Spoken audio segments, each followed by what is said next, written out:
Bueno, la Semana de la Arquitectura 2024 ha sido una semana repleta de actividades que tienen que ver con la arquitectura, empezando con la colocación de la placa Docomomo a un edificio en la Avenida del Puerto, obra del arquitecto García Valls, con las presentaciones de libros todas las tardes en la sede del colegio, con charlas y debates en el patio, siendo la charla estrella o quizás la que ha levantado más interés, la charla que nos impartió Kristin Gustafsson alrededor del proyecto del Parque Central, y la mesa de debate posterior con más arquitectos.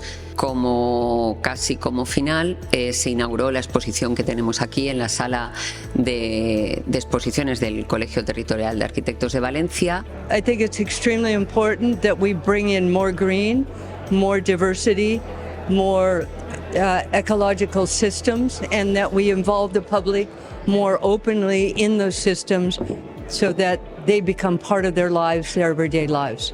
So public participation is going to be very important in the long term for our cities, and we need to find a way to make it work.